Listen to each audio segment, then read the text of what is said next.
नमस्ते प्रणाम। हम भोजपुरी एक्टर शिलाल यादव, आप सभी तमाम भोजपुरी दर्शक लोग बहुत से बोला और हमारे मित्र हमारे बड़े भाई म्यूजिक डायरेक्टर विकास यादव जी। और अभी हमने बनारस में बाइंसन काशी विश्वनाथ बाबा के हमने दर्शन के लिए सब नज़ारा देखा है लेकिन।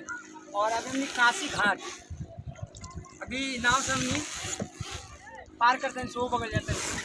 और ये गाना हम निकल में दोनों भाई हाँ दिखा दे उन्हें नजर। हमने ये गाना के लिए भैया के म्यूजिक बा कंपनी तो अभी क्लियर नहीं कौन कंपनी शूटिंग काल वीडियो भी शूट हो गई बा, बहुत सुंदर वीडियो शूट बा। कैसे गाना भैया? बम बम बम बम बम बम भोला ना मन के मैल सारा धोला ना, गंगा के पानी निरमल होला जाने ला दुनिया शहर टोला बड़ा भोल भैया।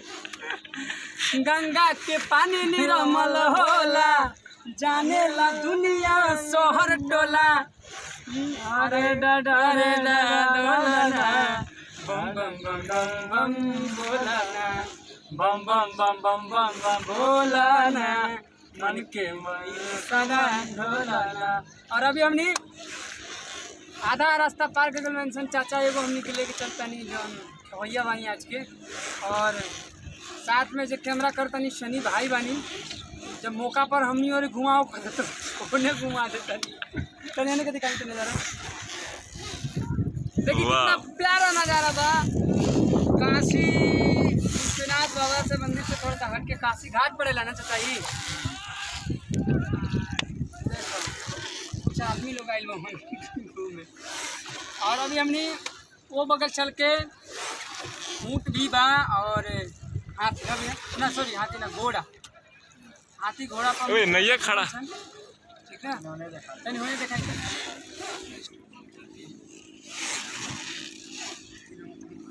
इधर घूम के आवे के बाद रुकम सन चाचा, आधा घंटा रुकम सन चाचा,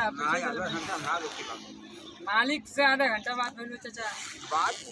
और बड़ी खुशी की बात आप सबसे बताओ कि चाहता नहीं और हाथ जोड़ के विनती हुआ कि बात के ध्यान से सुनिएगा। बड़े भैया विकास यादव म्यूजिक डायरेक्टर हमारे बड़े भैया जो हैं, इनका स्टूडियो बहुत जल्द पटना में एक स्टूडियो खुला है, इसे तो गोपालगंज बढ़ रहा। और पटना में बहुत जल्द मीठापुर बस स्टैंड के नियर आजू बाजू में ही स्टूडियो खुली। तो आप सभी तमाम भोजपुरी दर्शक जितना भी सुनिया लोग बानी, आप सभी से विनती है जितना भी कलाकार बंधु बानी, आप सब म्यूजिक यहाँ का सुनत हो तो हमने गावे नहीं सकते। तो आप सब एक बार सेवा के भैया का मौका दी। बहुत अच्छा म्यूजिक बा भैया के, भैया जितना अच्छा म्यूजिक ना करने उससे अच्छा गा ही ले। और दूसरा चीज़ की अच्छा म्यूजिक हाँ उससे अच्छा गा ही ले। और यहाँ गायकी के हम बहुत बड़ा फ़ैन हैं। म्यूजिक के तो खैर है ही, म्यूजिक के फ़ैन ना रहती तो थोड़े म्यूजिक करवाई थी। और दूसरा चीज़ की कोनो भी यहाँ के डमी हमने खुद करके जब देहम सन ना तो फिर अपना से वो डमी के गायम अपना मिजाज में, और ये हमें बहुत अच्छा लगेला, बहुत ही बढ़िया लगेला। तो आप सब ऐसे ही प्यार दुलार और स्नेह बनेले रही और चैनल के सब्सक्राइब करी और पेज पे देखते भैया गाना जरूर सुनी बम बम बम बम।